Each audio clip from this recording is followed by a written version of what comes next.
किधर गया रे? आज हम बहुत खुश हैं। खुश है?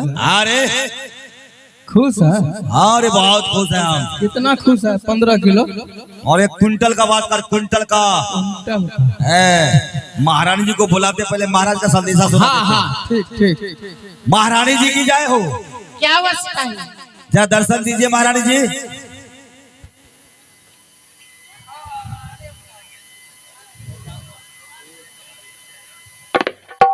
प्रणाम महारानी जी। प्रणाम महारानी जी, प्रणाम। जीते रहो, जीते रहो।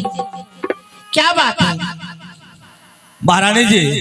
हाँ, आज महाराज ने एक साधु बाबा को राज दरबार से रंगमहल तक भेज दी और बोले कि जाओ महल में मेरी महारानी होगी कमलावती रानी, उनसे बोलना कि इन साधु बाबा को अच्छा से भोजन करा के सुंदर सा वस्त्र दे करके और चलते समय कुछ स्वर्ण मुद्रा दक्षिणा में दान दे करके विदा करना है।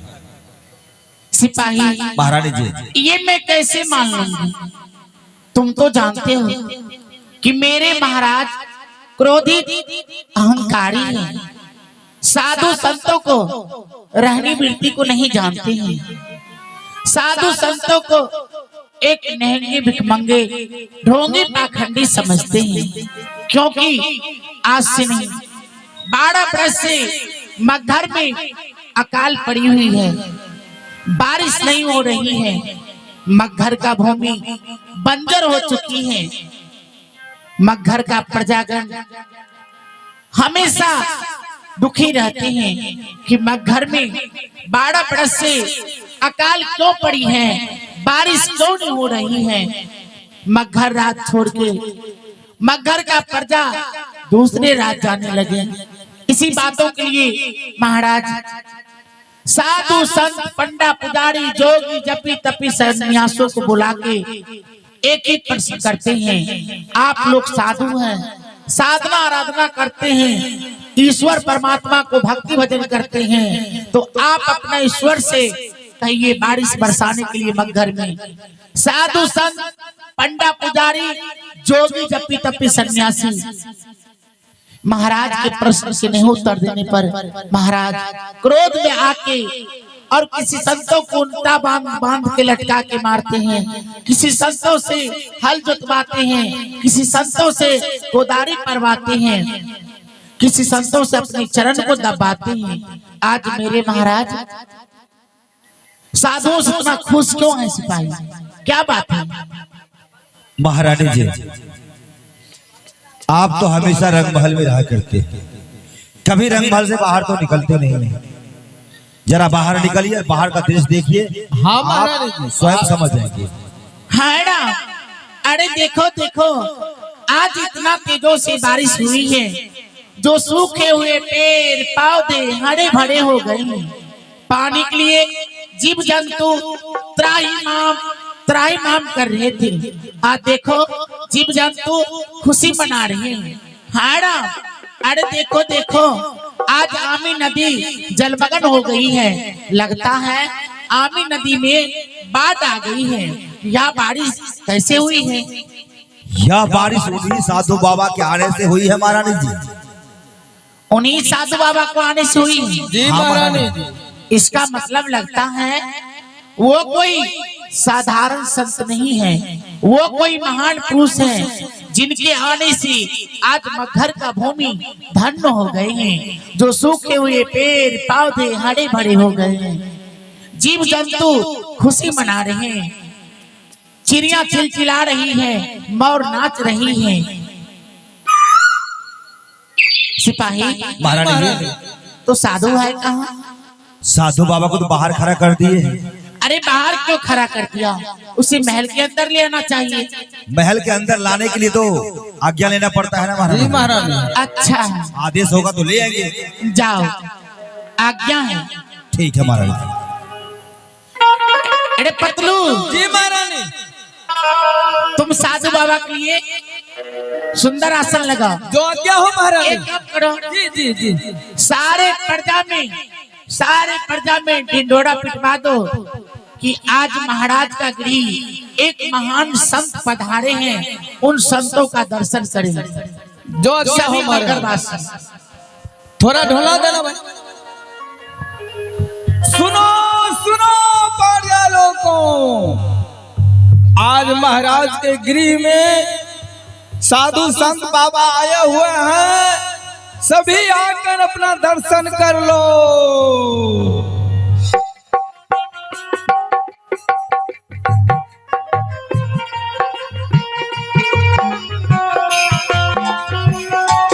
आइए साधु बाबा।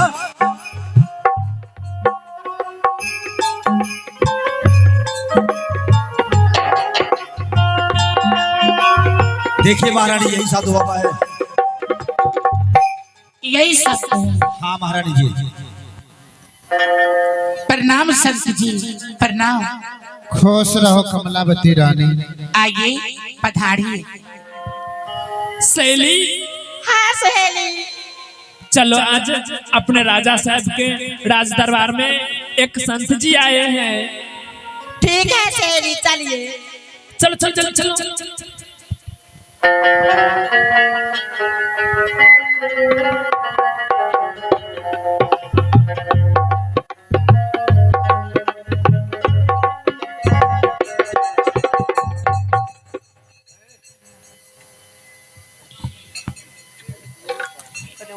हे महात्मा जी, आप कहाँ से आए?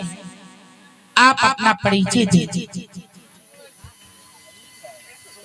हे कमलावती रानी, हम तो सतलोक से आए हैं जनमानस के कल्याण हेतु, लेकिन इस समय मैं काशी नगरी से चलकर तेरी इस मगहर नगरी में आया हूँ। आज जो मगहर में इतना दिनों से बारिश हुई है, यह बारिश आप करवाएं क्या? बारिश मैंने ही करवाया हूँ कमलावती रानी। आप करवाएं। हाँ, इसीलिए तो मेरे महाराज आपसे इतना खुश हैं, जो सिपाहियों द्वारा आपको इस रंगमहल तक भेजे हैं और कहे हैं, जाओ सिपाही महारानी कमलावती से कहना सुंदर सा भोजन और मुमांगा इनाम बख्शिश दे के राज दरबार से विदा करने के लिए। तो महात्मा जी आप आदेश दीजिए, मैं आपको लिए क्या भोजन बना के ले आऊं? आदेश तो दीजिए ना। कमलावती रानी, हाँ, यह भोजन तो 5 तत्वों से बना हुआ शरीर का है और मुझमें 5 तत्व, 25 प्रकृति और 3 गुण का अभिप्राय नहीं है, इसलिए मैं भोजन नहीं करता हूँ। ऐसा तो हो ही नहीं सकता है कि आप भोजन नहीं करते हैं, क्योंकि यह पंच भौतिक शरीर 5 तत्व, 25 प्रकृति, 3 गुण से बना हुआ है। यह अंजल की काया है, हार मांस का चोला है। जो मनुष्य भोजन न करे वह जीवित कैसे रह सकता है? कुछ न कुछ आप आहार करते होंगे महात्मा जी। कमलावती रानी, हाँ, मैंने तुझे पहले बता चुका हूँ कि यह 5 तत्व, 25 प्रकृति और 3 गुण से बना हुआ शरीर मेरा नहीं है। मैं तुझे देखने में ऐसा लग रहा हूँ, यह हार मांस का शरीर मुझे नहीं है। ये 5 तत्व, 25 प्रकृति, 3 गुण से बना हुआ यह आपका पंच भौतिक शरीर नहीं है। नहीं, यह अंजल की काया नहीं है। नहीं, इसका मतलब आप देखने में ऐसा लगते हैं क्या? मैं देह रहते हुए विदेह हूँ। तो ही महात्मा जी आप भोजन नहीं करते हैं तो राज दरबार से आप कुछ दान तो लेके जाइए। मैं आपको लिए सोन मुंदराई धर्म वस्त्र ले आती हूँ। अगर राज दरबार से आप दान लेके जाते हैं तो मेरे महाराज यह बातों को जान जाएंगे तो प्रसन्न होंगे, खुश होंगे कि साधु को मैंने रंगमहल भेज दिया और साधु भोजन करके और इनाम बख्शिश लेके गए।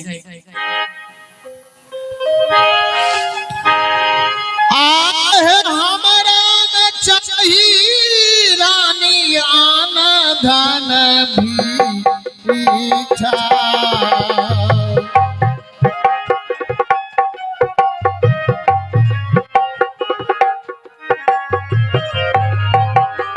हम आए जगने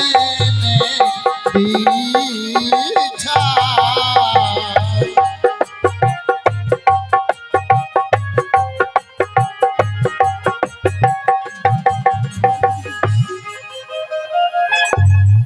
कमलावती रानी जी संसार की साधु जैसे तुम मुझे मत समझो। क्या? तुम जो दक्षिणा दे रही हो इसकी जरूरत मुझे नहीं पड़ता है। यह दक्षिणा तुम दूसरे संतों में बांट देना। तो महात्मा जी ना भोजन करते हैं ना कुछ दान लेते हैं, तो संसार में आप किस लिए भ्रमण करते हैं? संसार में आप किस लिए घूमते हैं? भ्रमण करने का घूमने का क्या आवश्यकता है? ना भोजन करते हैं ना कुछ दान लेते हैं। कमलावती रानी हाँ, संसार में मैं जीवों को भक्ति रूपी शिक्षा देने के लिए आया हूँ। भक्ति रूपी शिक्षा देने के लिए आए हैं। हाँ हे महात्मा जी, इस घर में कितने साधु संत आए और कितने साधु संत गए, लेकिन आज तक कोई संत ऐसा नहीं कहा कि मैं भक्ति रूपी शिक्षा देने के लिए इस संसार में पदार्पण किया हूँ, इस संसार में आया हूँ। आप कह रहे हैं कि मैं भक्ति रूपी शिक्षा देने के लिए इस संसार में आया हूँ। तो हम लोग तो विष्णु भक्त हैं, विष्णु पुजारी हैं, कभी साधु असंतों को महिमा को बारे में नहीं जानते हैं। गुरु के शरण में जाने से क्या होता है, आप वह मुझे बता दीजिए।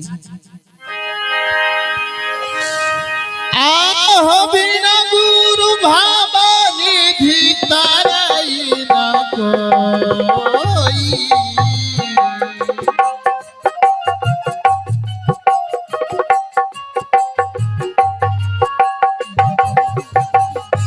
जहाँ विरल शंकर सम हो कोई।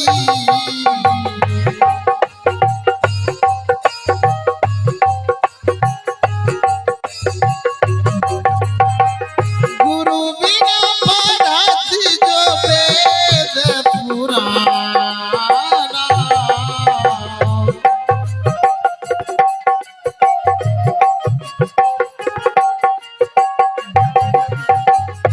ताको नहीं भैया मिले भगवान।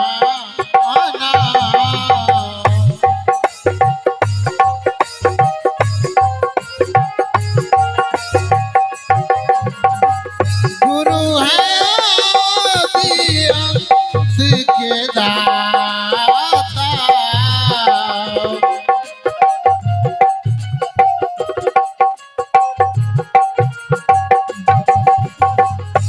गुरु है मुक्ति मार्ग बताता।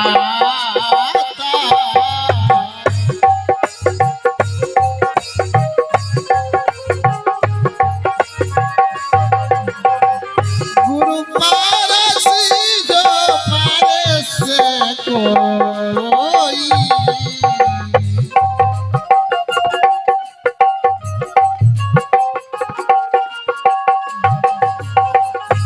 लोहा से दिल कंचन हो कोई।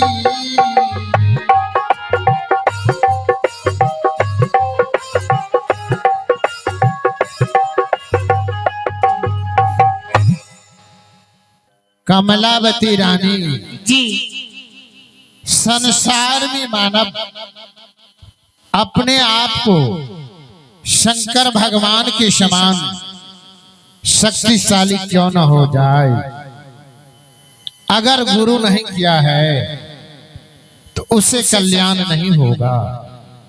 इसलिए मानव को गुरु करना परम आवश्यक जरूरी है, क्योंकि गुरु जो है वो सर्वोपरि है। अंधकार से प्रकाश की ओर ले जाने वाले गुरु ही होते हैं। इस भवसागर से पार होने का राह गुरु ही बतलाते हैं। इसलिए बिना गुरु का आज तक किसी को कल्याण नहीं हुआ है और नहीं होगा। हे महात्मा जी, आप जैसे संत संसार में कहीं नहीं है, ना मैं कहीं देखी हूँ। जो आप कह रहे हैं बिना गुरु को किसी को कल्याण ना हुआ है ना होगा। गुरु अंधकार से प्रकाश में लाने को काम करते हैं। गुरु इस भवसागर से पार होने को राह बताते हैं। तो हे महात्मा जी, मैं गुरु करने के लिए कहाँ जाऊंगी? आप मेरे गृह पधारे हैं। आप जैसे संत हमें जन्म जन्म तक नहीं मिलेगा। आप अपने शरण में मुझे लगा लीजिए, अपने शरण में लगा लीजिए। आप मुझे दीक्षित कर दीजिए। कमलावती रानी जी, हर नारी को उनका पतिदेव भगवान के तुल्य होता है और हर नारी को अपने पति के वचना अनुसार चलना चाहिए। यही नारी की परम कर्तव्य होता है।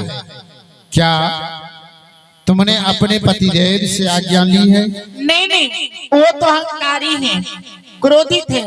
अगर वो जान जाएंगे तो मुझे दीक्षित होने के लिए नहीं देंगे। उनको आने से पहले आप अपने शरण में मुझे लगा लीजिए। और अगर मैं तुझे दीक्षित कर दूं, यह बात तेरे पतिदेव को मंजूर नहीं होगा, तब तुम क्या करोगे? मैं महाराज को मैं किसी भी हाल में मैं मना लूंगी, चाहे मेरे महाराज जैसे माने। तेरे पतिदेव तुझे नाना प्रकार का कष्ट देगा, तब तुम क्या करोगे? मैं सारे कष्ट सह लूंगी। आप अपने शरण में मुझे लगा लीजिए। समझने की कोशिश करो। क्या? तुम एक राजा की पत्नी महारानी हो। क्या तुमसे संतों की सेवा पार लगेगी? जी, आप जैसा बताइएगा। साधु संतों को सेवा करने के लिए ठीक उसी प्रकार मैं सेवा करती रहूंगी। क्या तूने अपने जीवन में माता पिता की सेवा की है? जी, मैं करती हूँ। सास ससुर की सेवा करती हो? जी, मैं करती हूँ। अपने पतिदेव की सेवा करती हो? जी। तो क्या तुम दीक्षित हो जाओगी? हाँ, मैं दीक्षित हो जाऊंगी। कमलावती रानी, हाँ। दीक्षित होने से पहले कुछ ऐसी वस्तु हैं जिसे तुझे त्यागना होगा। कौन ऐसी वस्तु है जिसे मुझे त्यागना होगा? वह वस्तु का आप नाम बता दीजिए। आज से मैं त्याग कर दूंगी, त्याग कर दूंगी। वो वस्तु हैं तन से चोरी, हिंसा और व्यभिचार, मन से मान, छल, ईर्ष्या और क्रोध, वचन से झूठ, गाली और निंदा। ये 10 अवगुण जो हैं प्रत्येक मानव को त्याग देना चाहिए। क्या ये तुमसे हो सकेगी? जी, आज से मैं इस 10 अवगुण को मैं त्याग कर दूंगी, त्याग कर दूंगी। और मानव को जीवन के लिए कुछ ऐसी वस्तु हैं जो सर्वोपरि हैं। वो क्या है? वो वस्तु हैं दया, धैर्य, क्षमा, शील, संतोष, वैराग और सद्गुरु भक्ति। मैं इसे अपना लूंगी। आप अपने शरण में मुझे लगा लीजिए। आहे सोरती के डोरिया आरे गगन बीच लागला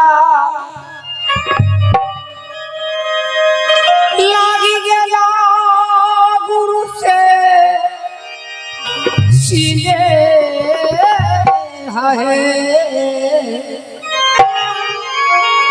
आहे बनबोर लाला पियर रातल पूर्वा जग केसने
बेटी कमलावती, आज से तुम हमारी शिष्या बन चुकी हो और अब मैं यहाँ से चला भी जाऊंगा,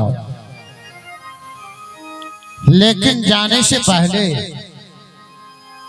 बेटी मैं तुझे कुछ बतला कर जा रहा हूँ। बता दीजिए गुरुदेव। बेटी तुम एकाक्षित भक्ति करती रहना।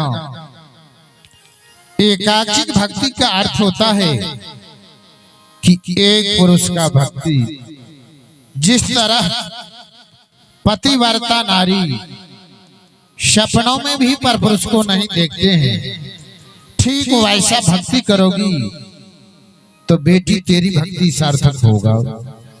आप जैसा भक्ति का मार्ग बताएं गुरुदेव, ठीक उसी प्रकार मैं भक्ति करती रहूं। तुम्हारे पतिदेव जो साधु, संत, पंडा, पुजारी शवों को कैद खाने में कैद करके रखे हैं, उसे आजाद करवा दोगी? जी मेरे महाराज, जितने साधु संत, पंडा, पुजारी, जोगी, जपी तपी सन्यासियों को कैद खाना में कैद करके रखे हैं, मैं सारे कैदी को कैद खाना से मैं आजाद करवा दूंगा। अगर तुम्हारे दरबार में कोई अतिथि, कोई संत अगर आ जाए तो तुम उसे अपने गुरु के समान उसका आदर करोगे? मैं करूंगी आदर।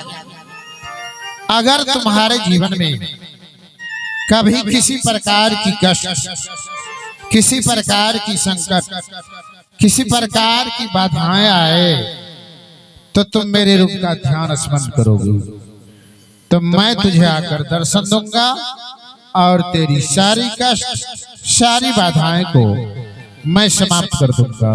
हे गुरुदेव, अगर मेरे जीवन में किसी प्रकार के दुख संकट आए, उस संकट का घड़ी में आप दर्शन देने का कृपा करेंगे गुरुदेव, कृपा करेंगे।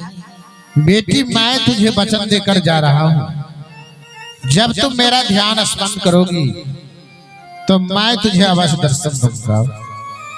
तो आप जैसा बताए हैं मैं वैसा ही करती रहूंगी। ठीक है बेटी, अब तुम रहो, मैं चलता हूँ। साहिब